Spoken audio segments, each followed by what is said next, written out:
It's Monday, October 4th, 2021. I'm Rim. I'm Scott. And this is Geek Nights. Tonight, we're talking about social media and that big Facebook outage. So, there's one kind of milestone in life, and that's a milestone of doing something you've never done before. But there's another milestone that a lot of people don't think about until they get older, and it's doing something you've done before, but doing it for the first time as an adult where you are the sole person responsible for the entire thing. Like having a pet, as an example. We had dogs as kids. I didn't do 100% of the dog work as a kid. Like, there were vet things that happened and nail clipping and stuff that my parents would just do, and sometimes I was involved, but there was someone else to take up that slack. But like having a pet for the first time here, we had to do literally everything. If there was something we didn't know to do, we're just effed. Like that's an adult thing. So this past weekend, if you're a kid and you want to go on say the amusement park, all you do is say, I want to go to the amusement park, and then somehow you're there. Yep. And meanwhile, you're like, oh yeah, mom and dad are... You got to deal with the transportation and the tickets and the food and make sure nobody dies. Yep. Like, there's a difference between, I want to go to PAX and see Markiplier, and how the fuck do I get 4 badges to this convention in Seattle? When do we even fly there? You're going to go. Yep. Yeah. So this past weekend, Emily and I, she had never done this thing before, and I have never done it as an adult, and that thing is for real. What you have done before is the Geek Nights thing where you don't say the noun of whatever the thing is. Oh, is that a thing? Possible second. Is that a thing that a podcast like this might have done in the past? Maybe so. So we went camping. This is your first time as an adult withholding the noun to the last second. It is, in fact, not my first rodeo. Actually, I have never been to a rodeo. Anyway, so if I ever go to one, it would be my first. Fuck rodeos. Unless it's just clowns getting hurt. Anyway, so we went camping, like proper backpack camping. And Emily had never been camping in the woods before, ever. But while I had been camping a lot, and I'd learned a lot about camping, that was pretty much like Cub Scouts up until early Boy Scouts. And from like mid-high school onward, I never went camping. So this was the first time I ever went camping where I actually had to handle all the logistics to the point where if I fuck it up, we're going to have a real bad time. Like, don't have enough water, or it is literally too cold to survive the night out in the woods, or don't have light, don't have food, like that kind of problem. And super success. It was super fun. And I got to say, I forgot how fun it is to go out into the woods completely under your own power with just a backpack and your own 2 legs and sleep somewhere without going home and just be fine the next day, like waking up in the middle of the woods at dawn. It's kind of amazing. I missed it. Why don't you just sell your apartment and then live in the woods? Oh, so sleeping in the woods with internet. Sleeping in the woods. There was no internet. Literally, I had no internet access. There are woods with internet, though. I know that one doesn't have it. Yeah, well, like when most people think of camping, what they think of is people drive a car up to a campsite. They pitch a bunch of tents in a campsite that's right there. They have a cooler and like all this stuff. This is more like I'm carrying the not most comfortable bed with me because I have to be able to physically carry it 10 miles over mountains. So while I like camping, I also very much like being back in my own bed in a nice apartment in New York with internet at the end of camping. You don't say. Just like I like visiting upstate New York, but I like being in a place where I can order Korean food at 3 a.m. if I want to, and it will show up. It's like picking up a heavy rock and then picking up the not so heavy rock. Like, I feel so strong. Yep. But it also really gives you an appreciation for like this kind of camping. Something that I did not appreciate as a kid was water. Having enough water to cook and drink and wash and everything that is safe. One, it's a lot easier than it used to be. When I was a kid, we were like putting chlorine tablets and bleach and water and drinking the foul concoction. You can carry the water, but water is heavy as fuck. So we carried on this trip. I carried a 33-pound bag, and Emily carried a 30-pound bag. And fully a third of that weight was water. And that was barely enough water to make it 2 days. Yeah, I mean, let's see. If you have a gallon of water is like 8 pounds. So if you have a 33-pound bag, that's like a 25% of the weight is just water. Yeah, it's hard to carry enough water. So I actually also carry filtration systems to just get water in the woods. But this time we also carried a bunch of water on our own to not have to rely on that because I've never used in the woods for real in a survival situation modern water filtration techniques either. All the ways I knew from Cub You Scouts. also have to find such a water source. That is actually easy. So where we camped in Harriman, there's technically you're not allowed to camp there unless you're a thru hiker, unless you camp within 300 feet of one of the lean-to shelters. So like there's areas you can camp. So I found a website where someone was like, for each one of these areas you're allowed to camp, here are the places on the map where there is water in order of best water to dodgiest water. And Someone put in a lot of effort to make that website. oh yeah, because if you're a backpack camper, that is the most important thing. Like that is the thing. You get to a campsite and the first thing you do is figure out. One other person a lot. I could just make such a website full of lies. Yeah, you could. The thing is, in Harriman Park at least, there's actually a lot of safe water to drink, assuming you filter it. So Well, actually, yeah, I mean, in New York State in general, we got plenty of water. yeah, You know. like if the springs were dried up or inaccessible, there's a lake within like 2 miles hike in any direction from like any point that I would more than gladly fill up from. Not like, pretty much anywhere in that park, you could walk to. There's a civilized part of the park you can get to very easily. With the caveat that you're either doing that on unblazed, often impassable trails, or climbing over mountains. Well, it depends if you don't have to go straight, right? But like, yeah, this Bear Mountain Park has like, has stuff. There's like employees and buildings and basketball. Yep. It's not that far from pretty much anywhere in the park. So. Yep. Like we could hike out to. Also, like if you exit the park in pretty much any direction, you're going to be in some kind of town, houses. Well, if you exit the park in certain directions, you will literally never find civilization because the Appalachian Trail goes through there, and that's part of what we were hiking on. You could just follow that down to like Georgia. Yeah, but it's like if you look at like satellite view, it's like I mean, it only took we did a big loop. So while we hiked 9.5 miles. Well, I mean, there's the town of Harriman, right? Yeah. There's the town of Well, like if you get to the Anthony Wayne Center, you could probably get a hold of rangers from there to get help.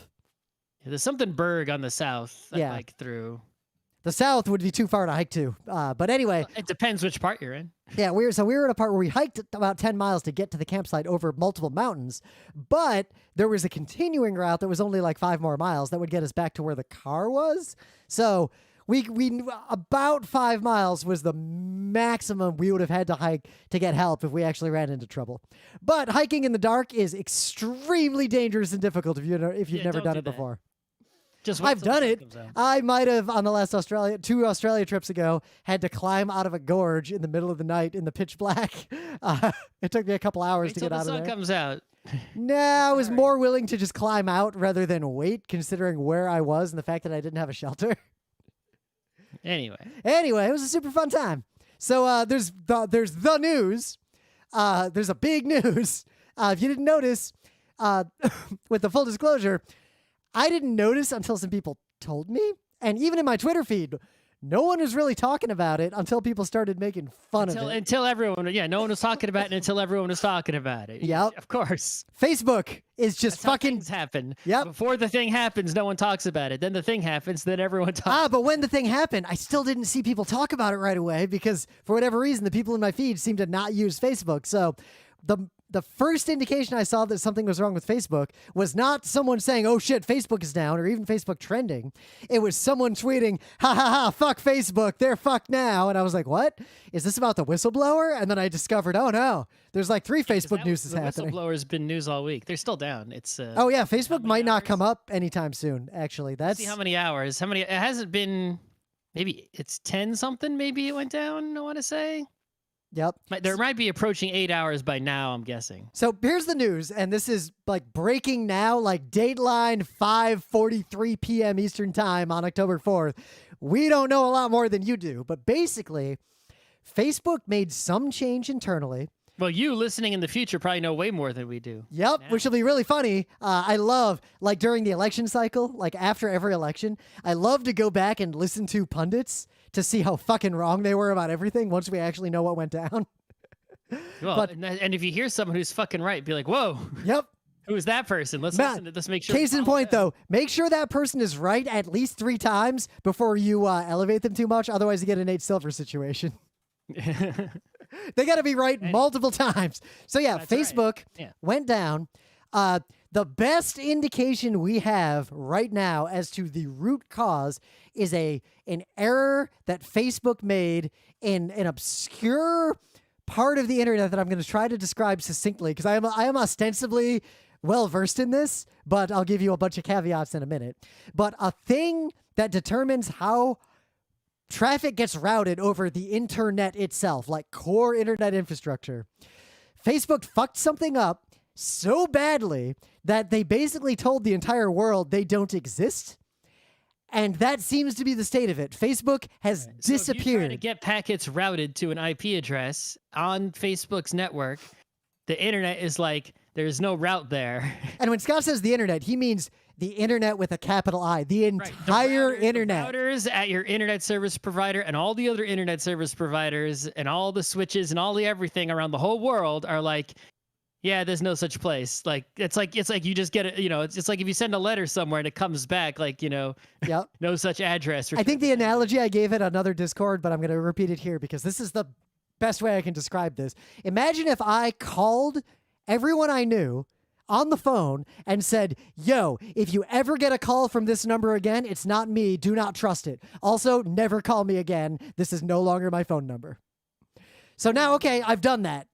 So now I realize, wait, I fucked up. I shouldn't have done that. And I try to call Scott and be like, Scott, don't cut me off. Scott's not going to listen to me. I removed from my contacts. Yeah, he blocked the number. I have a setting on my phone that says if you're not in my contacts, my phone doesn't ring. And now you can't call me. Yep. So the technology where the problem lies, this is a deep part of the internet. And it's one of those things that's both extremely simple and extremely complex. And anyone who does Linux or network administration probably gets what I mean.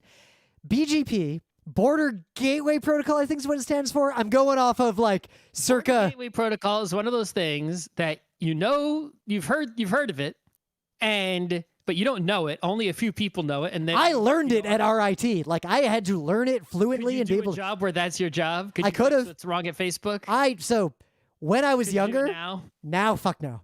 But I could have dealt with a problem like this. Anyway, around 2003 through 2008 was about when It's one of those things where you don't know it, but if someone brings it up, you're fucked. Yep. It's like it's not. Right? It's like if you're in a big company. Mechanics, right? You're at the mechanic, and it's like you don't know how a transmission works, but if they're like, I think the problem's in the transmission. Well, your wallet's going to get hurt real bad. Like if someone asks about the status of the generators at your data center, that's a way scarier conversation than they ask about the power. So you go to the doctor and it's like, you don't know what the spleen is, but if you're like, the problem is in the spleen, that's a bad prognosis. Listen, we're going to talk about your duodenum right now. So basically, BGP is an old routing protocol to the point that when I took classes on it in 2000 and 2001 at RIT, I treated it as something archaic that I didn't need to care that much about.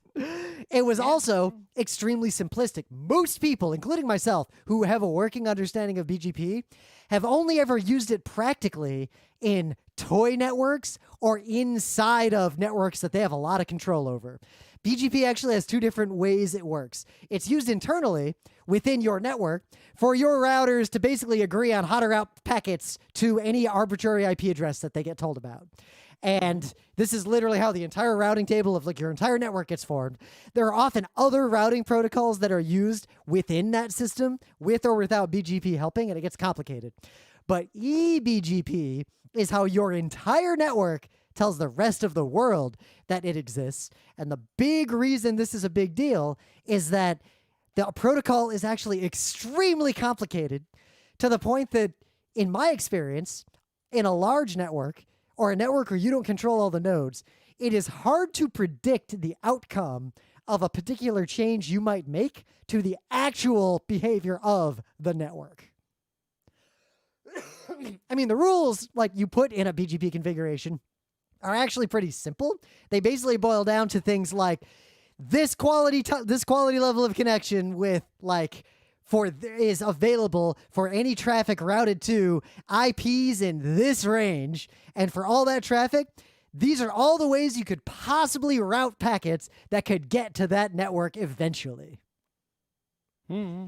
And it's not really worth explaining more. You can try to read the Wikipedia page, and unless you have a deep understanding, not just of TCP/IP, Wikipedia page is like the #1 Wikipedia page today. I would not be surprised. I was actually refreshing myself on it because it's been a while. I have not touched this protocol since like 2005.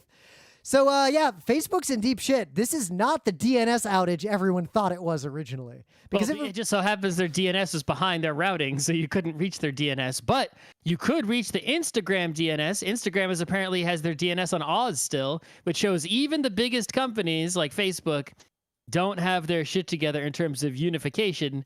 But they apparently don't have their shit together in terms of single points of failure either. Yep.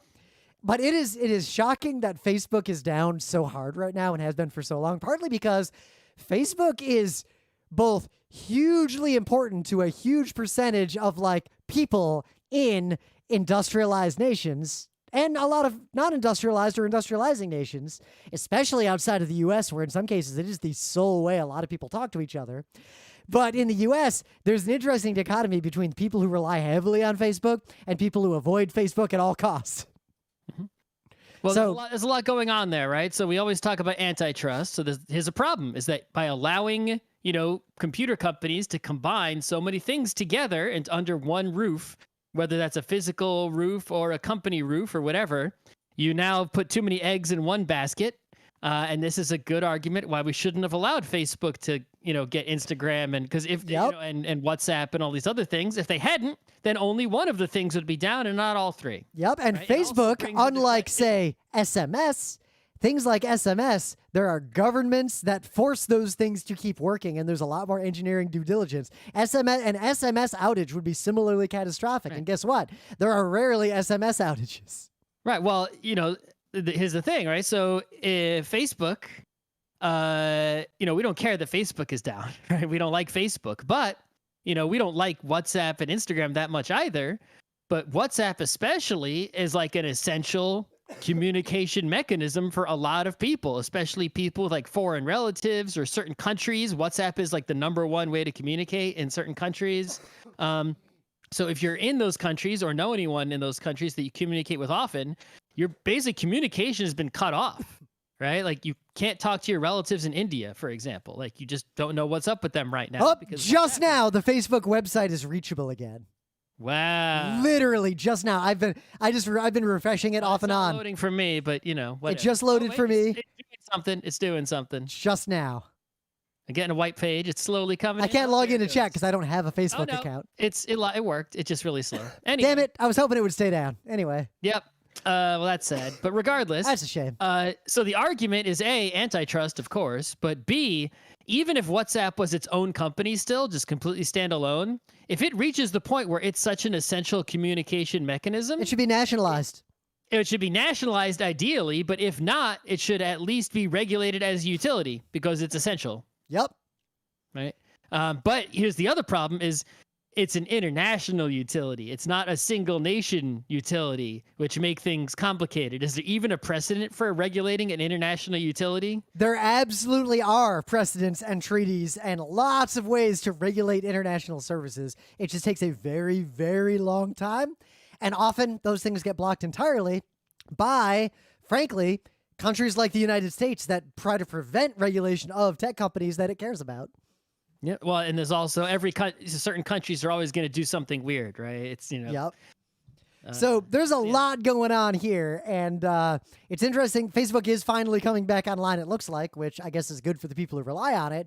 But the underlying problem is Facebook should not and cannot remain as powerful as it is right now. Well, but you don't even talk, right? So Oz is not just Amazon, but everyone who uses Oz, which is, imagine if Oz itself, all the regions and all the zones were down, right? Yep. This is a complete global outage for Facebook. Literally every Facebook thing was out, period.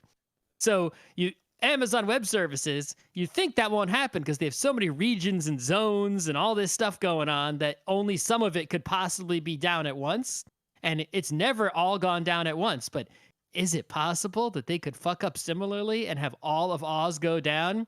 Not only would every Amazon thing be down, Twitch, their video game they just came out with, buying stuff, right? Yep. Everything, all the Whole Foods, you wouldn't be able to get groceries, right? The point of sales at Whole Foods would be down, but also every company that hosts their shit on Oz would be down, right? Half the services on the internet would be down. Instagram would be down still, even if the Facebook didn't fuck up. So should that even be like, we've basically just accepted that risk because of the cost benefit is, and basically everyone individually made the choice for themselves. Like, yes, it's worth it for us to put our personal eggs in this basket, and all those choices were probably correct on a cost benefit ratio, but nobody considered the cost of everyone putting their eggs in the same basket. We all put our eggs in the one basket. Yep. Well, kind of like how we as a society like to look at the cost. We talked about this on GeekNights a while ago. The cost of coal power versus nuclear power in terms of dollars and like all these types of things. But we often ignore a lot of the real costs like human misery or risk. Well, externalities. Yeah. So let's hope all of Oz never goes down, because that would be way worse than this. And also shows you, right? There's other angles to take a look on this, right? So the other angle is like, yeah, Facebook's actually, one person wrote an article this morning, actually. I think it might have been before they went down. And they were like, yeah, actually, the way I see this is Facebook's in deep trouble, right? Look at the the whistleblower. Yeah. Right? And Facebook's trying to do all these scams. There was that thing about them like trying to get like kids to use Messenger on play dates and stuff. Like, why are you targeting kids? Because they know all their users are old and are going to die. Yep. There's those internal studies we'll talk about with the whistleblower thing, specifically showing that they knew and had documented evidence of material harm caused to teens, especially teen girls, using Facebook, like suicide, horrible, and Facebook as a whole, both. And anyway, but the point is that you could interpret this as like, it's just another example of, actually Facebook's not doing well. They're not that strong.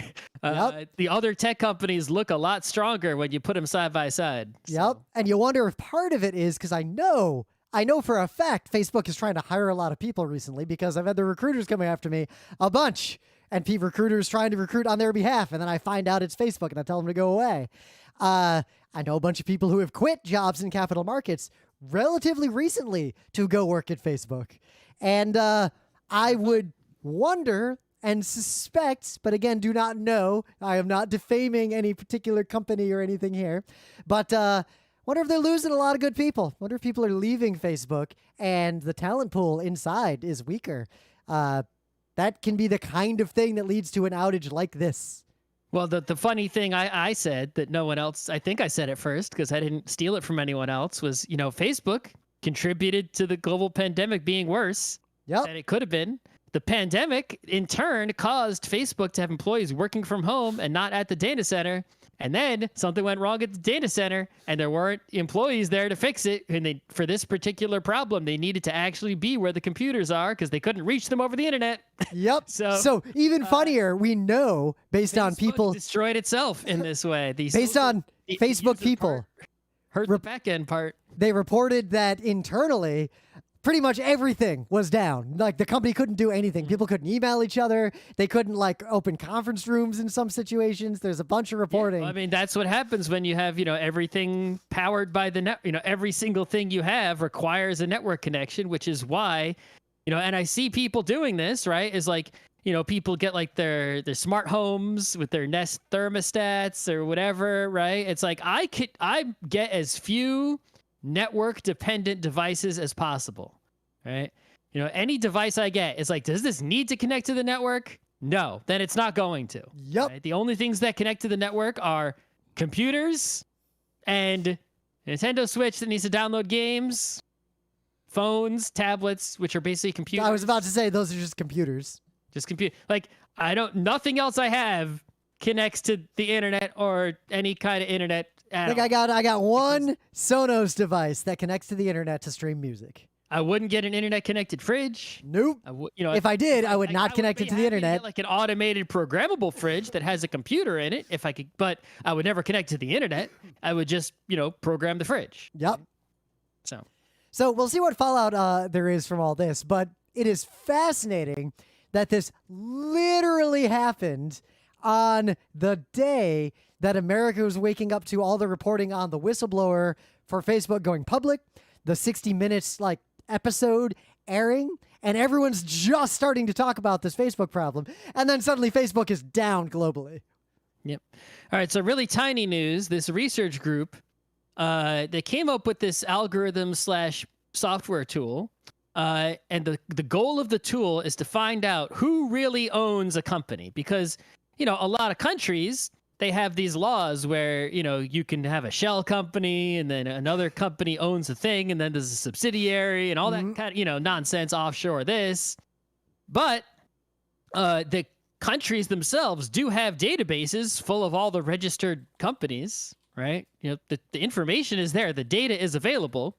But to be able to go into the data and say who owns this company to do it by hand is slow as hell, because you could be like 100 layers deep. Who knows?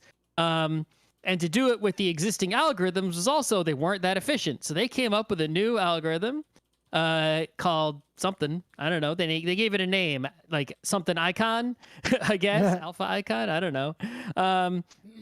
But yeah, they, applied it to some company data from, I think, the UK or something. You have a database of 4.2 million UK companies, and let's see, correctly determining the ultimate owner in 96% of the cases, right? Which is, and the competing algorithm that already exists only was correct and found the right answer 89% of the time. So not bad. That's a pretty significant difference. So this is really useful because now we can take databases the governments have and find out who actually owns evil company X. And I think this has large consequences for justice, right? Some company commits a crime, we can do, if they're in that, percentage that wasn't being found, we can now find who the real owner is and go after them. If there's political will, which there usually isn't, but hey, one less excuse. Yeah. So in one more news that is also a really big deal, we didn't even get to talk about this yet. Just on the heels of the iPhone 13 coming out and still having a lightning adapter, Europe has announced that they will require basically all electronic devices that charge via any sort of cable, like USB, anything that's battery powered. There's a whole thing. It basically applies to smartphones. Has to use USB-C. USB-C is going to be the standard for the entire world. That's a good environmental move, because it's like, hey, everyone use the same fucking cable. Let's stop wasting time on these all kinds of weird cables. Everyone use this one. The end. It's absolutely huge news, because that is USB-C, the cable, the physical specification, is an extremely durable, capable specification that will probably survive decades. And that's the kind of spec you want to be the official standard. If they can get this law passed, considering how old USB-C is, which isn't that old really in the grand scheme, if they can update their laws this quickly, then I'm not worried that when USB-D comes out, that they'll be able to update again, to re-standardize if it ever becomes necessary. But USB-C will clearly be able to carry us for quite a long time. I mean, the regular USB, the rectangle one's been around since the late 90s, and it's still here. So, and still not going to completely disappear. Also, USB-C as a physical standard is a little bit complex, but it is extensible, and it's smart enough to deal with, like, you can upgrade it a lot while still conforming to whatever these regulations eventually are. Like now, you can plug any devices just work if you plug them into pretty much any USB-C charger, regardless of what the device is. I can't really imagine an improvement on it unless someone finds a way to make it way smaller, which seems unlikely, or B, just wireless, in which case this law doesn't apply, so who cares? Well, arguably, wireless should it's not clear if wireless will be banned or can only be supplemental, because wireless actually introduces significant losses in efficiency. But it also significant gains in terms of you don't have to have cables, material savings. Yep, so we'll see how that goes. Trash savings. You're not throwing out cables when they break. Yep. But it's really sad. Apple is just persistent. Apple is like really mad about this news, and they've issued a bunch of statements how they're going to fight it. Where we remain concerned the strict regulation mandating just one connector stifles innovation rather than encouraging it. The thing that bothers me about that is like, that's clearly not a good faith argument. No. Right? It's like, right? It's like USB-C exists. Right. It's like Apple, first of all, you keep switching your devices to USB-C. You love USB-C, right? You just came out with an iPad mini that was USB-C when before it didn't have it, right? You keep switching things to USB-C from Lightning. So why are you so insistent on, it's like you could just switch it all over now. Why are you waiting for even without this law? Yep. Like, why Lightning? Lightning has zero material advantages. They make a big deal about how Lightning was how they made the iPhones thinner. I don't buy it because these... Lightning is not, if you put them next to each other, the size difference is kind of pretty small. Yep. It is not, I don't understand, why. I guess, they probably would have to change something in their designs, right, to accommodate this. And they don't want to do that on the timetable set by some government, right? They want to do it on their own timetable. But at least, if you're going to argue against it, tell us the good faith, real reason, right? Yep. So, be like, yes, we don't want that because we make more money on lightning cable licenses, than on... What is the innovation Lightning has that USB-C does not, that materially affects Lightning, a smartphone? But it could just be in general. Like maybe Apple's got another kind of cable in the works. Like, they already have Lightning and Thunderbolt. Maybe like, I don't know, what's more than that? Something ball lightning. Maybe they got the ball lightning. Plasma, the plasma cable. Something. Who knows what they got? Maybe they got some other cable in the works. And now they're going to have to call that whole thing off, right? Well, it's like, say that then, right? And then tell us how that's better, it's like, don't lie and be like stifle innovation with a bad faith argument. If you want a government to not do something, at least just present a good faith argument of the real reason you're opposed, right? Don't give a bullshit reason. Yep. So the proposed EU regulations apply to smartphones, tablets, cameras, phones, portable speakers, handheld video game systems, all of which have standardized on USB-C except Apple smartphones.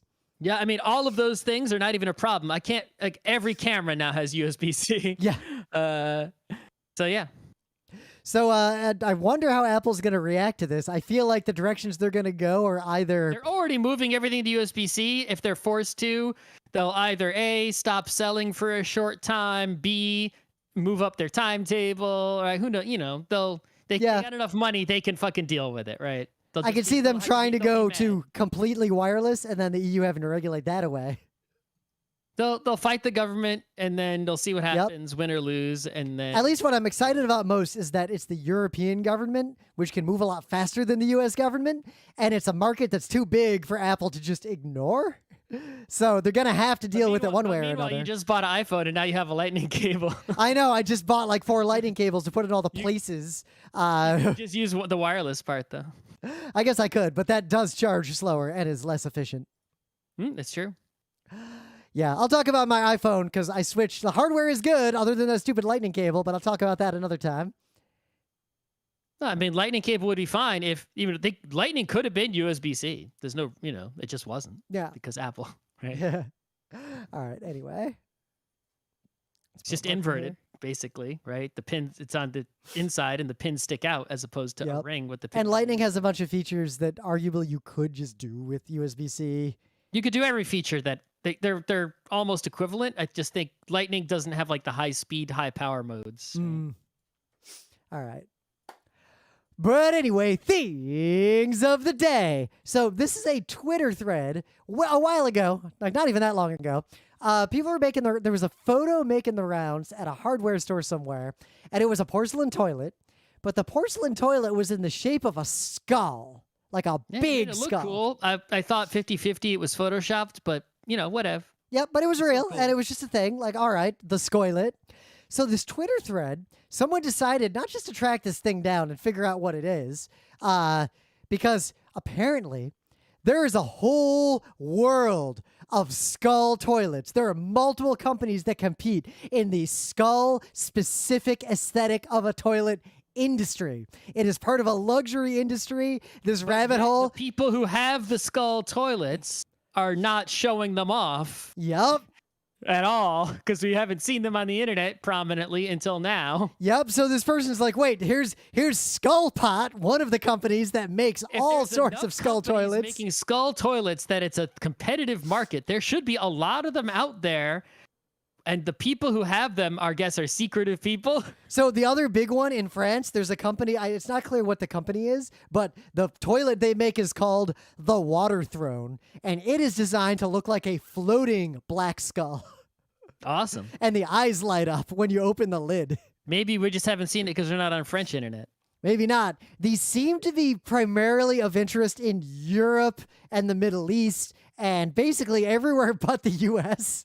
I mean, if I'm making a haunted house, I'd put a few in there, right? Yep. It's hard to say what the demographic is of people who are into this, but it seems to overlap with fart cars and big bass and like nightclub life in particular. It would be really funny if you had like one of those farms that made a corn maze hayride haunted house in October, and then your toilets are there year round, so you get all skull toilets, and then during apple picking season, there's just like in September, there's like skull toilets. Or someone comes to pick like something in the spring to come in to get some and skull toilets. It's like, yeah, those are for October, but there are toilets. So yeah, if you want to spoil it, this thread will show you all the luxury options you can pursue this dream of being able to poop and or pee into a giant fake ceramic skull. All right, so my thing of the day, I may have used this YouTube channel as the thing of the day a super long time ago because it seemed really familiar when YouTube recommended it. I'm already subscribed, so I'm pretty sure that's true. Yeah, but I got back into it. So it's Cracking the Cryptic. If you haven't heard of it, you may have. It has 400,000 subscribers. But it's like these puzzle experts, and they mostly solve Sudokus and do other things. They were streaming Baba Is You, which is very puzzle adjacent, right? But I know me and also Rim, who likes puzzles even less than me, right? Yeah. Even me, I never really respected Sudoku that much, right? I always felt like, P-Cross is similar in that, yeah, you're just following this algorithm to solve the puzzle. You're not like developing an algorithm when you solve the puzzle. So it's just a process as opposed to like a logic exercise. And also, when you're done with the P-Cross, you got what? A grid of 9x9 numbers? At least with the P-Cross, at least with Sudoku, you just have a grid of numbers. With P-Cross, you get a nice picture. There's like the surprise at the end. It's a little more fun in that regard. But on this channel, I was like, oh, yeah, these people are like the best puzzler type people in the world. Their whole community is puzzling. They're Patreon puzzling, right?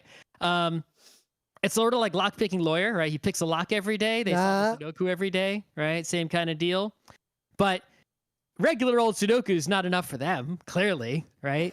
They have taken the Sudoku to the next, all the levels, right? And once I watched their videos, I was like, oh. And now my respect level went from like negative to like infinity positive. Now it's like, whoa, I don't want to do regular boring Sudoku, but I sure as hell want to do those. Basically, the way it comes down to is you have a Sudoku, and a normal classic Sudoku, mathematically there has to be a certain number of pre-given numbers. Otherwise, it's unsolvable, right? There could be more than one possible solution to it. So what you do to make Sudoku harder is you remove a bunch of numbers, and then you come up with some other rule set in addition to the regular Sudoku rule set. Right? They've got all these other ones. They got, in this particular video, there's an XV rule set. There's some that have thermo rule sets, arrow rule sets, cages, combinations of all of the above, all kinds of unique extra rule sets, so that you often start out with no numbers at all, or just a few numbers. And then you get really amazing puzzles. Oh my God, this XV thing. I see what that is now. Okay. So the XV one, I picked this one for the thing of the day, although the whole channel is kind of the thing of the day. Not because this is the best puzzle that was on the channel. There are some other really, really good ones, but because this one involves Louis XV and is really amusing, as well as being an amazing puzzle. The last thing I want to say about this channel is that the people who are on the channel solving the puzzles, right, are, I want to say, even better than Lockpicking Lawyer. Maybe the best I've seen on YouTube in terms of doing a thing and explaining the thing they are doing at the same time. It's like when he does some of his videos, he'll do just a normal Sudoku, in like 10 minutes. And he explains it in like such a clear way. You can totally follow all the logic, right? At like, and he matches his explanation to the level of difficulty of the puzzle. And they also give you links in the video description so you can try the puzzle yourself first, always. And they make all their money. Their business model is great. They're selling puzzle apps that they made. They got Patreon, which gets you puzzles, right? It's like, this is, I think, maybe a lot of people, like I said, Lock Viking Lawyer, others are following this business model, but I think this is the perfect iteration of the 21st century business model, what they're doing here with these puzzles. Yeah, so for sure. If you've got some kind of business going on that's anyway like this, you want to sort of copy what they're doing business-wise, right? In the meta moment, the Geek Nights Book Club book that we are powering through is The Tale of Genji, as Genji sleeps and fucks his way through life. That's pretty much what that book is about. The longer you read it, it's just when and how. Yeah, I'm moving right along, and I'm going outside less, reading more. It's gonna happen. It's been years. There was a pandemic in addition to other issues. Yep, which we've talked about. Pandemic materially made us read a lot less because we're busy, and most of our reading was during travel. Yeah. I do want to say, though, that when this is done, maybe it might not be Rim's optimistic October, but I'm likely not going to work in December at all. So December seems maybe likely, and then we can start fresh in 2022 with new books. And what's strange is that taking so long to read this book has given me guilt about reading any other book, right? and so, but I've had a hankering to read other books because I've only read this, including what I'm picking as my book club book, which I think I shared with Scott already. It's a good book, right? So I think once we finish this, I foresee not picking such a long book again. Yeah. Picking much easier and fun, shorter books. B, no brand new global pandemic. Hopefully, yeah, just the existing one. Yeah.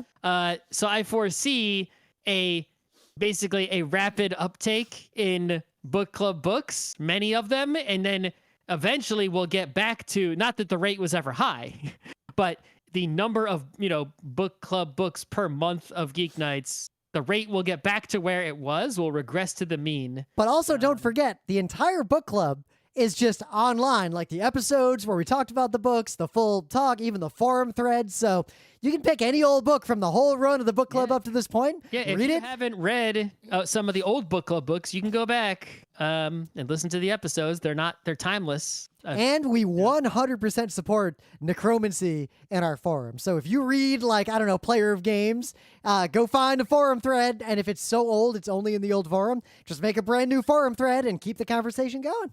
Yeah, and link to the old one. Yeah. So, otherwise, no conventions really coming up for obvious reasons. There's a global pandemic going on. And today, with Facebook's outage, it's a good time to talk more generally about social media. And I want to remind you about the leopard in Space 2001, or 2001, A Space Odyssey. We talked about this when we did the book club book. That's why I was thinking about it. Look at that. Yeah, I'm bringing it around. But the movie kind of left this subplot out. Like, it left out the detail that I think was very relevant to this conversation. Because in 2001, the book, spoilers, I guess, the proto-humans learn how to use tools and weapons and hunt for the first time. Now they have meat. They have more supplies of food. And what happens? A leopard breaks into their cave and almost kills them. Almost ends this grand experiment in advanced technology. A new technology brought definitive, objectively agreed upon boons. They had more food. And it also brought unforeseen, unexpected, and new dangers. The leopard actually came into our fucking house. That's never happened before. What do we do? Social media is the leopard right now, just like in that book, AI was the leopard if you didn't get part of the main plot of that book. Mm-hmm. So here we are in the year 2021.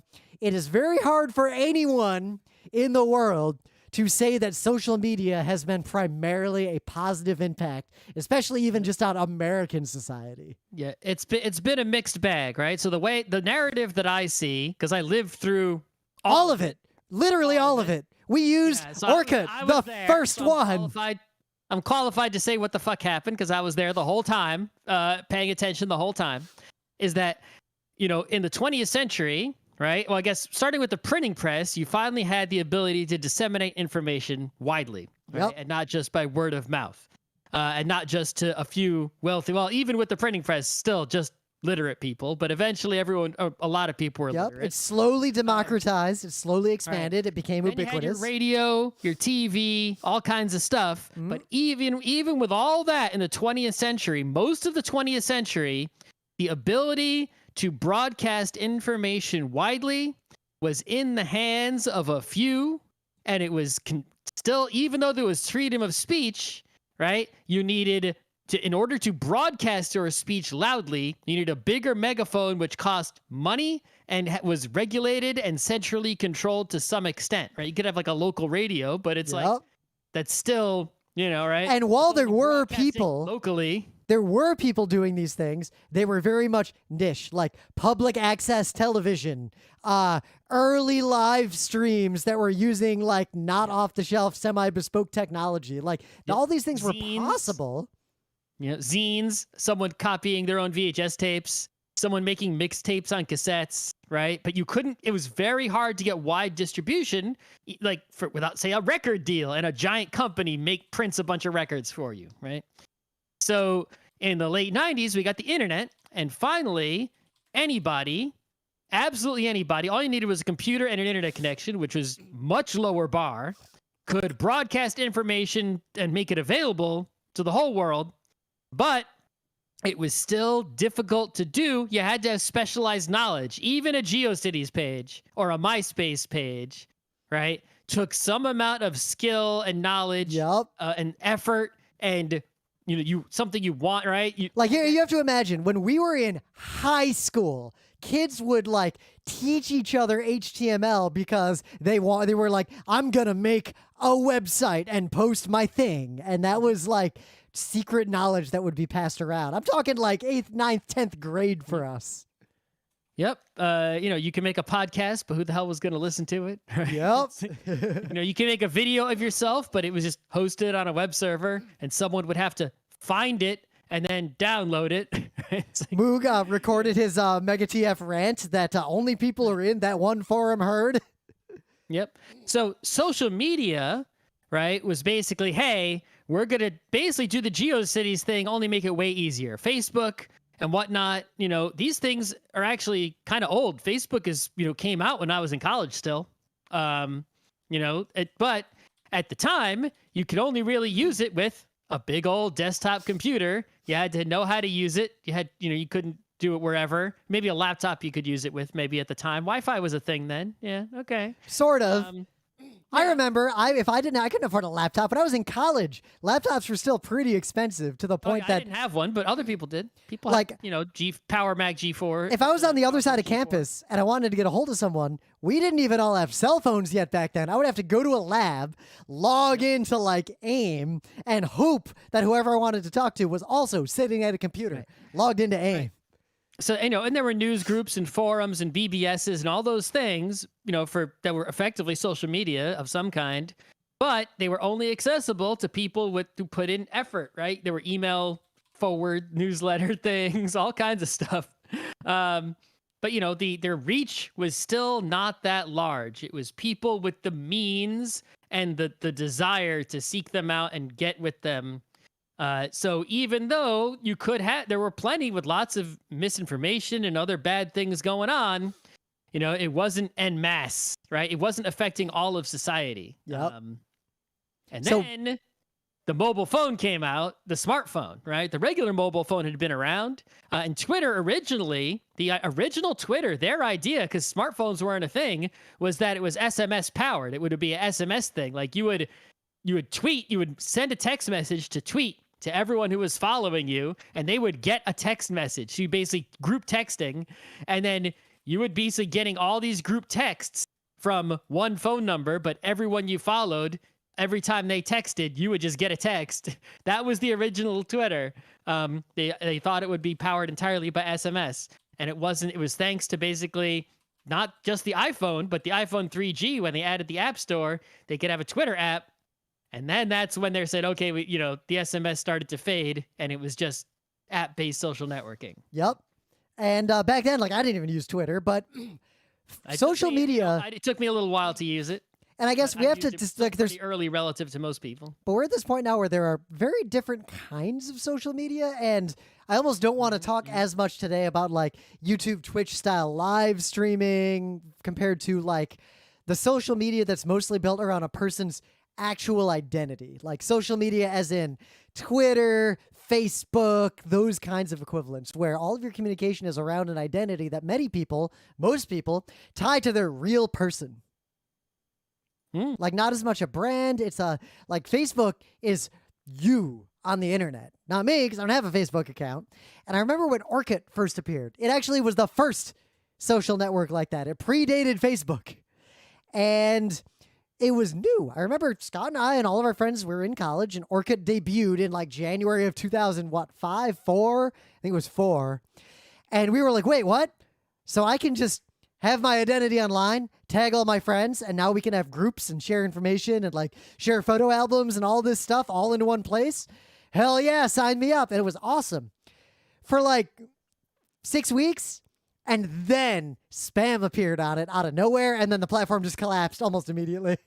But it didn't collapse in Brazil because most of the spam was from Brazil. Yep. But basically all these early social networks, Facebook and Orkut are the ones that are the most important to talk about.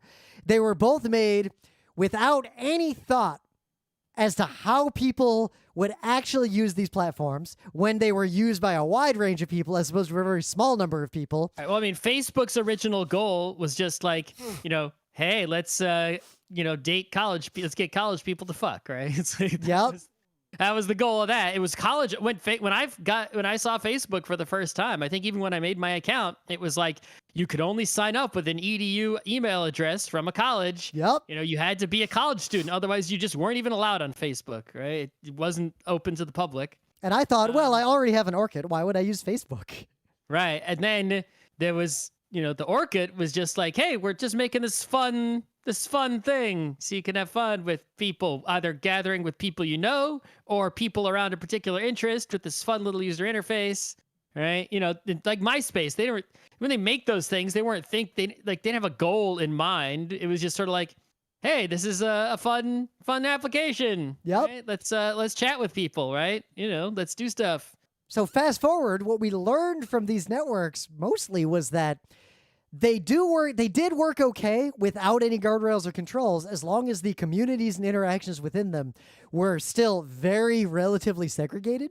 But as they converged into a mass media type situation where everybody can see everything and everyone's interacting at scale, all these weird, unexpected, horrific, well, in many cases expected, but the people who expected them were ignored when they raised red flags and raised warnings, that like there was this compounding of negative impacts, many of which we foresaw, many of which no one foresaw, that are only accelerating. Mm-hmm. Yeah, I mean, you've just given the power that used to be only, to broadcast information widely, something that was not possible for anyone who wasn't, wealthy or regulated in the 20th century. And you just gave that ability to literally everybody. Right? Some teenage kid who just has a phone can now broadcast something as powerfully as, like the New York Times could in the 50s. Right? Yep. So couple this with... That's dangerous shit. So these platforms let anyone post anything. So, of course, you've got the horse paste eaters like posting their pro-horse paste stuff now during COVID and anti-vaccination nonsense. But you also had a confluence of a lot of other technologies that really made this a problem, like algorithmic feed curation, like the advertising technology. Right. Well, the original idea, right, because it came from our Google Reader, right? It's like, okay, you have a lot of things you follow, right? And it's too much of a pain. I used to go and be like, all right, webcomics, open all in tabs. Yep. Tab. All right, there's 10 blogs I read, open all in tabs. Is there anything new on this one? Anything new on this one? It's like checking every single, your mail constantly. It's a pain in the butt, right? Notifications and just combining them in one place is much more convenient. So Google Reader solved that problem. RSS solved that problem. It's like, all right, I go to this one page, I refresh, and there's new stuff at the top. Great. If some blog doesn't update for a month, I don't even go to it for a month. Yep. Perfect. So not only did the social media subsume sort of the, replace like chatting, it also replaced, not only the feed, but also the blog, right? It's like, well, if I'm just going to, go on Twitter and put a link to my blog, I'll just make a Twitter thread in the first place. Now I don't need the blog or the aggregate, right? Yep. So now you just go on a Twitter or a Facebook or whatever you're using, and you follow everything you're interested in, and you doom scroll it, and it constantly updates, and you're getting all your info in one place, which is a good application. That's what we want. Yep. Right? But it's even also forget a problem. the machine learning thing. So in the early days, before there was this algorithmic curation, and I saw there were a bunch of papers that showed this seems to apply to any kind of network, that Twitter was a good example that has the concept of retweeting or resharing. The studies seem to show that if any one member of the node, like one node in the network, reshares something, then that thing materially becomes more likely to be reshared further because it got a boost. More people saw it. But what that would mean in practice is that a small number of things, by mostly random chance, would become extremely widely shared to the exclusion of most other things. Mm-hmm. And this happens even if you make a fake network like Twitter, where every single fake account randomly decides what to like and retweet. You'll see the same effect. A small number of things, like, say, some of the early YouTube streamers who got really popular solely because of this effect, probably. They randomly just get promoted by the fact that they happen to get promoted early and were lucky in the random sea of the semi-random retweeting and resharing that happened. Well, that's the thing, is that, the Google Reader, right, just the feed functionality didn't have the resharing functionality. Yep, my reader was for me to read all the things I care about, not to share it with Scott. You personally choose what you want to see with intent, and you see only new content on channels that you have specifically chosen. This is what we've wanted even before there was, we wanted to pay for cable TV and say, I want these channels. I only want to pay for those channels. I don't want any of the channels, right? Yep. That's what we've always wanted. But that doesn't make anyone any fucking money. You can't make money with that. So how does social media make money?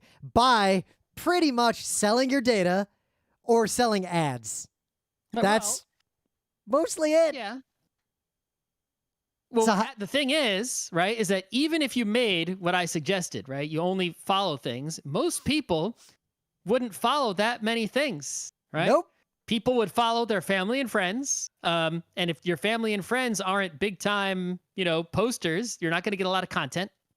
Only unless maybe a photo gallery now and then when someone has a party. Yeah. Right? So you're more likely to follow like some celebrities and like bigger topics. And the old Facebook days, the very old Facebook days when my family was on there, but it wasn't algorithmic yet, many years ago, it's like I would open up Facebook and there would almost be nothing new because I only followed my family and no one really posted anything. So if no one's posting anything there, how often are you checking it? Yep. You're not really.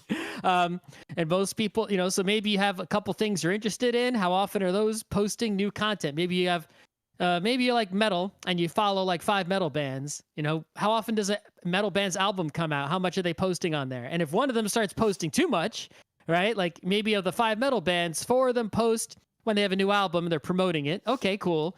And one of them posts like daily updates of like in the studio, everything they're doing. Suddenly, you're following 30 things, and one of them is taking up 90% of your feed because it's not algorithmic. It's just chronological, everything you follow in order. And your whole feed is this one metal band. You're like, shut the fuck up, one metal band. I can't see my mom's whatever. Yep. It got buried.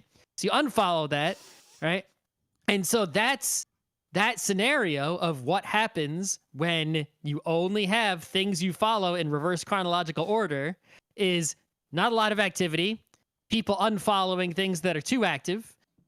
People, if there's not a lot of activity on your feed, you don't need to open the app that much. Maybe once a week. Yep. Right? How often you can't sit there doom scrolling because there's not a lot of stuff going on. And if they make their money via ads or selling your data, they need you to engage with the platform a lot in order to make that money. So they're going to do things to cause you to engage with the network more. Right. So the resharing is a huge one because now things are showing up in your feed that aren't things you follow. There's something someone you follow follows, and they've taken it from a feed that's 2 steps away and moved it all the way over to your feed. Right. So Rim likes hiking, and I don't. And he retweets a hiking thing because he follows a hiking guy. And now it's in my feed, even though I don't give a shit about hiking. Right. And now suddenly my feed, because I follow 20 things that I care about, is now filled not just with the 20 things I care about, but the 20 things that times 20, right? So that's 400 things, right? Yeah, 400? Yeah, that's 400 things in my feed, even though I only told them that I care about 20 things. Yeah. And now suddenly I can doom scroll, right? Yep, they got to get you to they got to get you to the point to where there is more content than you can consume, so you won't think that much about, did I miss anything? Is something overrepresented in my feed? And they want to get you to like and retweet or whatever those options are they have for you to engage, because the more you interact, the more data they get about you, the more engagement they have to tell advertisers, like, yeah, look at all these eyeballs, and the more your activity gets other people to doom scroll and repeat the process. Yep. Now, the second thing is what they're doing with the algorithms is not just sort of, making sure there's always something to show you every time, getting as much stuff into your feed as they can, so there's always something for you to look at. In Instagram, which doesn't really have the retweet kind of thing, but also others, you get to the bottom, right? You've seen everything. And when you get to the bottom, it just starts giving you suggestions, right? And, Twitter tried this with like, here's people you should follow. We recommend you follow the president. We recommend you follow your favorite local sports team. We recommend you follow your news anchor, right? But they'll just, that doesn't really sort of give you a sample of what following that person is like. Instagram's just like, oh, you've reached the end. And it just starts you can just keep scrolling and it's showing you shit you don't follow. It's just giving you things the algorithm thinks you might like. Yep. And then hopes that when you see a funny, post down there, you'll follow it, right? To increase what you follow and then learn more about you. It doesn't just end like that's the end. It's never the end. There is no end. Now, all this leads to, on one hand, as a user, these are almost dark patterns. I'm being guided into behavior that I dislike, that is unhealthy for me, that I do not want. Like the royal eye, I guess. Like that's what they're not catering to the users of the platform. They're catering to the users of the monetization model of the platform. Yeah, if you're a user who's not paying anything, you're the product. Yep. So if we back away from that aspect of it, just societally in general, I think what we've seen, and people are talking about this more and more, I've seen big threads lately that I'm not going to address now, of there was some Zennial who was talking about, like, here's what millennials don't get about the internet. And the funny part was they seem to think that no millennials ever use the internet. Like, they seem to really, they have really an undue misunderstanding of, like, where technology actually is, but I digress. I mean, as a millennial, I'm gonna resent anyone else's opinion if they think they right. That's how generations work. But this thread is right about something. Right, they definitely, right, being younger, they see it differently, and I don't know how they see it, and the way they see it is not invalid. So I do want to hear how they see it. So a side part of that thread, one small part that I did resonate, is what they said was effectively, we're the first generation to grow up online, but that's not what they meant. What they actually meant was, we're the first generation with social media, because the big difference between our childhood and their childhood is literally, we didn't share anything about ourselves online at all. Like, the online world was a different world. I did, but it was like GeoCities, and I didn't share like that much. I would like share my. Well, I'll put it this way: I would write stupid opinion things about video games or whatever. Oh yeah, I did stuff like that. But guess what? 4 people in my high school knew my GeoCities page existed. My friends online, most of them didn't know what my real name was or where I lived. And I didn't write any, out of fear of the danger. I didn't write online. Like, I would like you'd go into AOL chat rooms. They'd be like ASL. It's like, you might ASL. Yeah, but you might lie. My name is this. Here's my address, right? Or like, Yep. like ASL was like the limit. But like, I would also, as a kid, would not be specific. It would be like U.S. when I was online, Connecticut. Depending on the context where I was online, I had different identities that were not traceable back to me. No one could go find. Easily. No, yeah, not easily. It was definitely possible, but difficult, and also no one cared that much back then. So whatever stupid crap I said, or say I was bullied at school, that didn't follow me from the real world into the online world, and nothing I did in the online world followed me back into the real world.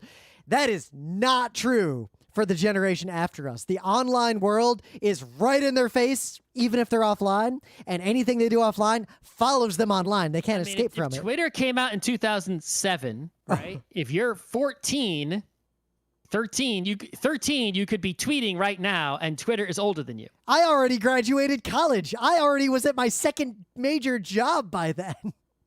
Yeah. Right. So now these kids, it's not that they're online. It's that they grew up in a world where anything they do or say online is kind of tied directly to their own personal identity.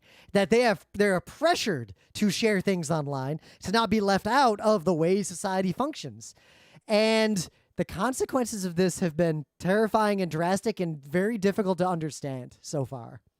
Yeah, I mean, there are people who, it's like, you can think of it as like, it's like this Twitter account or whatever your social media account is. It's like, on the one hand, it's this tool that's giving you that Google Reader feed. Yep. Right? But it's also letting you know what all the people you care about are up to. And it's also, when you post things, the collection of the things that you have cared enough to say and or reshare, right, are now a stand-in. Basically, that collection of stuff is you. That is your avatar on that particular platform. It's not an avatar like, a 3D model.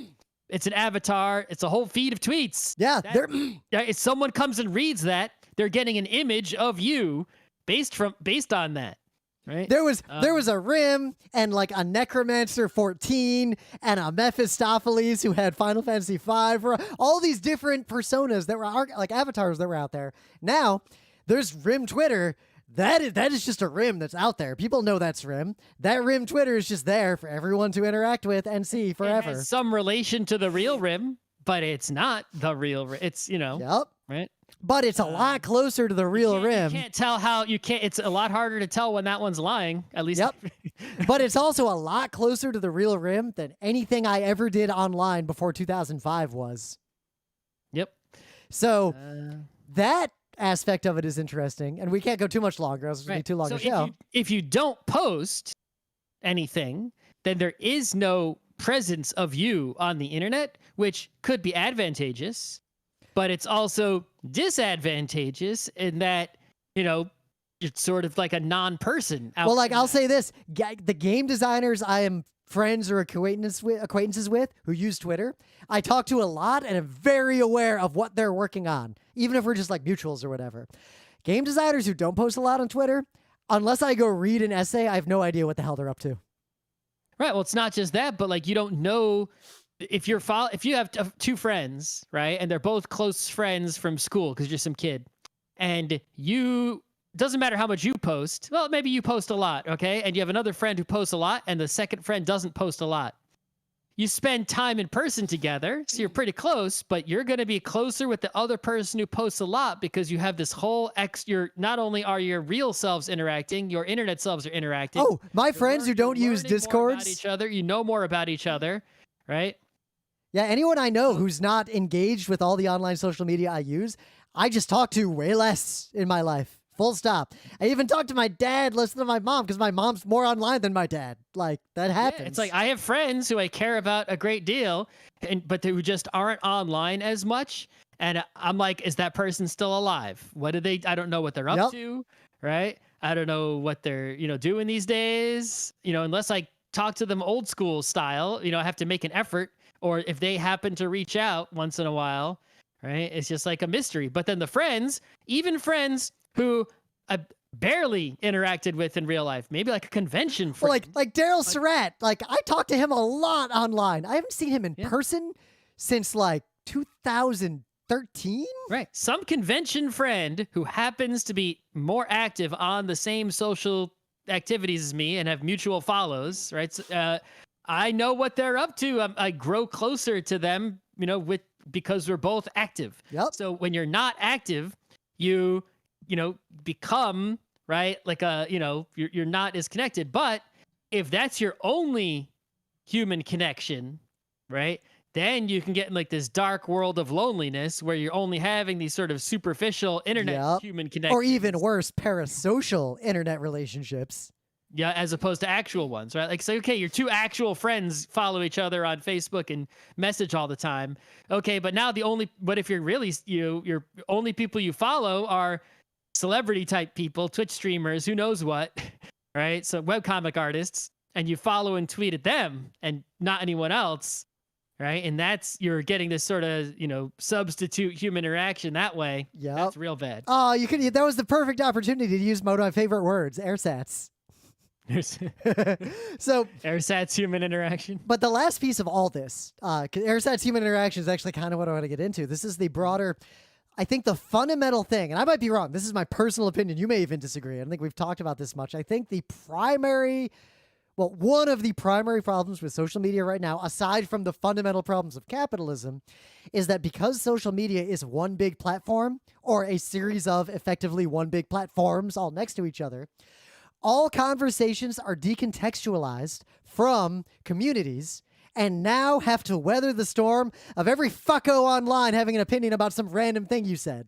So it depends on which network you're using. Yeah, but say you're on Twitter and you post using it. You post a picture of you cooked a nice meal. You cooked, I don't know, I made bibimbap, like I just made a bibimbap.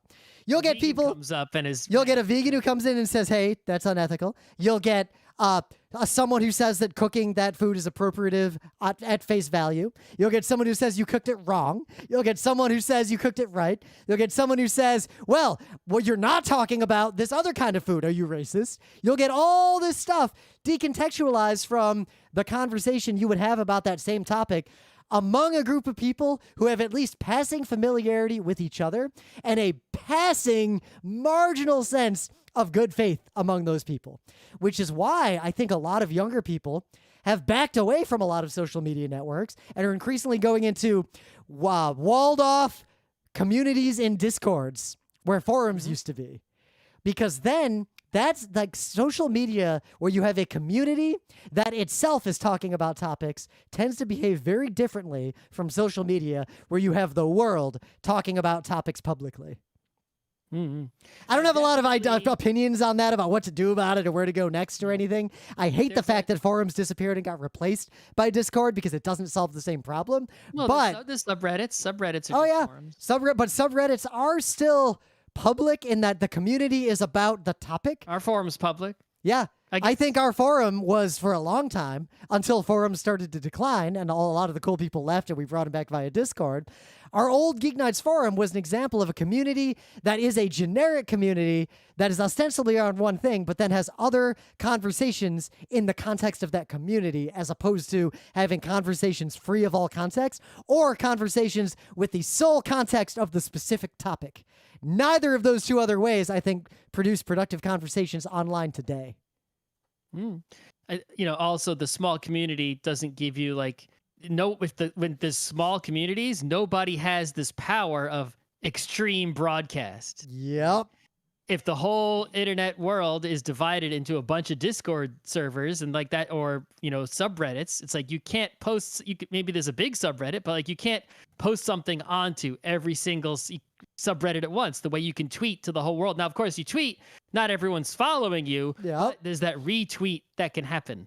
Well, like one of the Yahtzee locals retweeted my support of them, and then a whole bunch of people started interacting with me because of that today. That doesn't happen in the world we just described.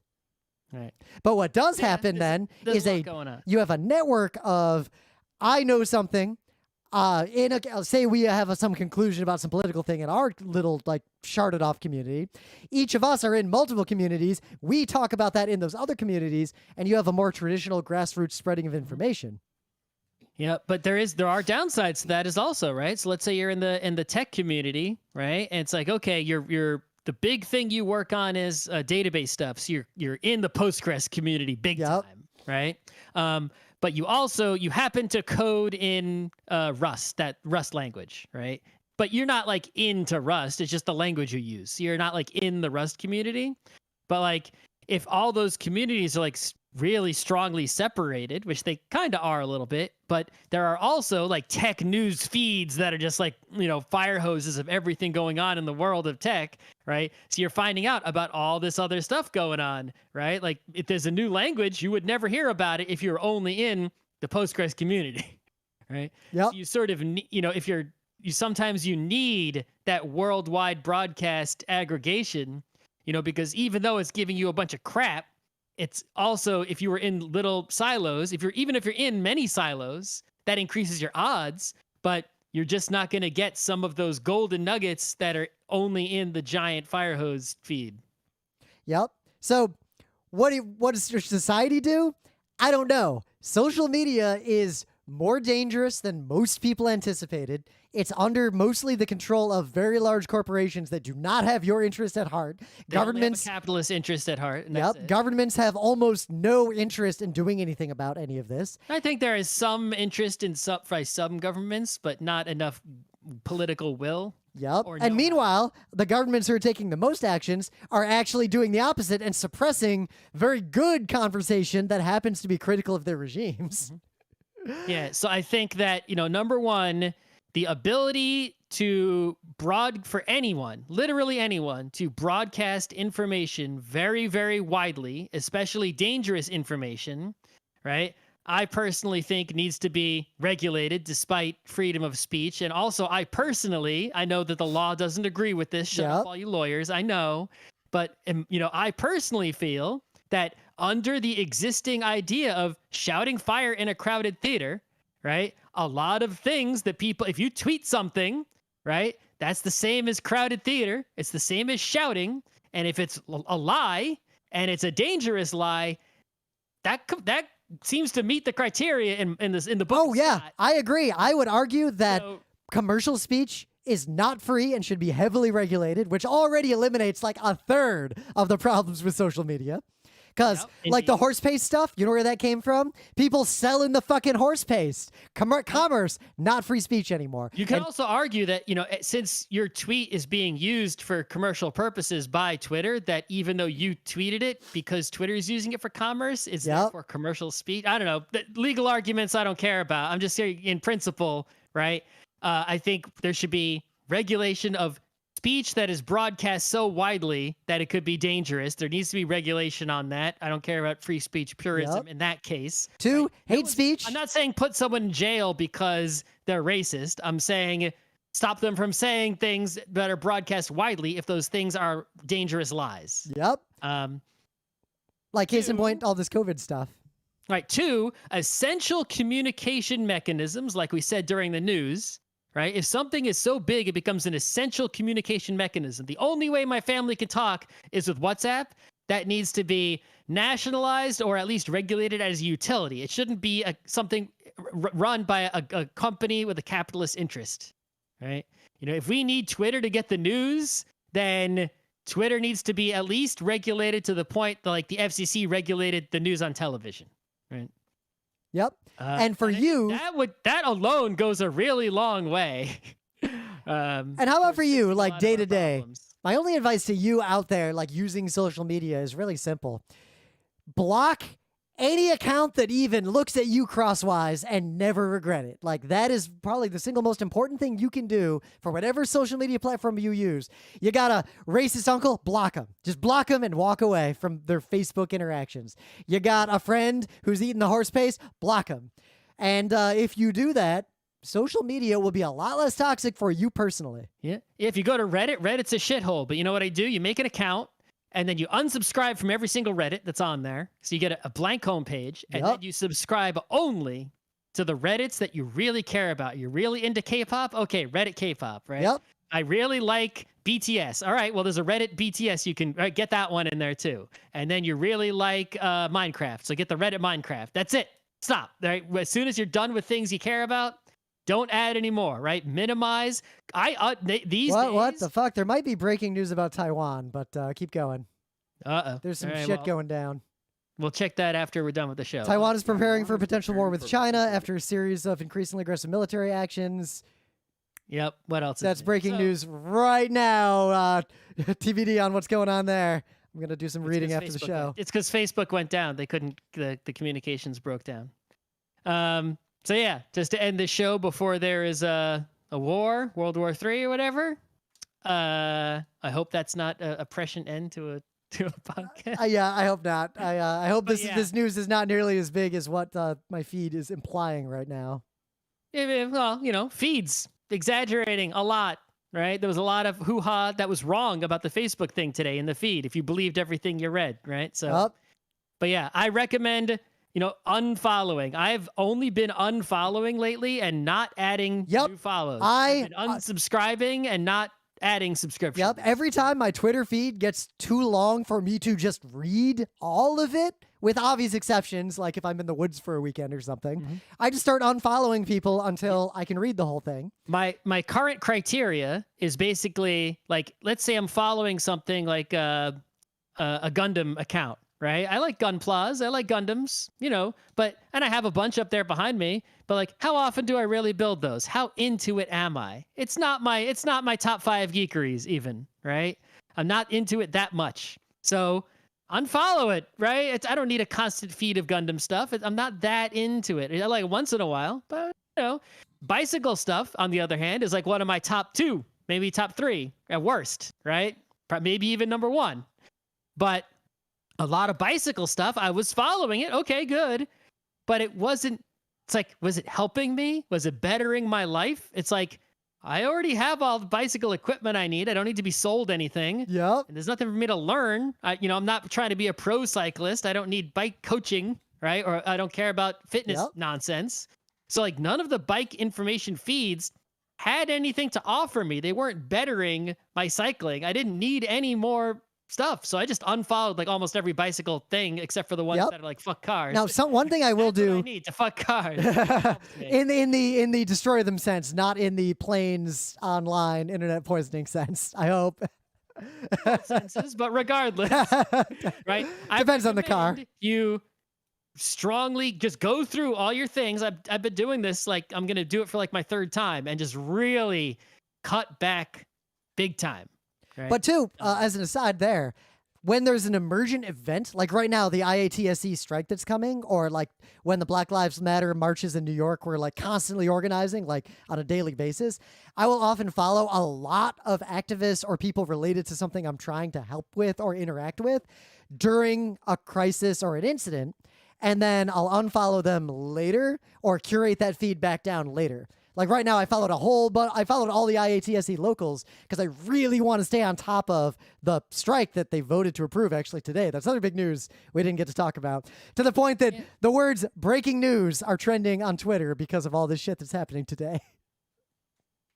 Well, but seriously, unfollow and block like anything that looks at you crosswise or makes you unhappy, and your life will be a lot better.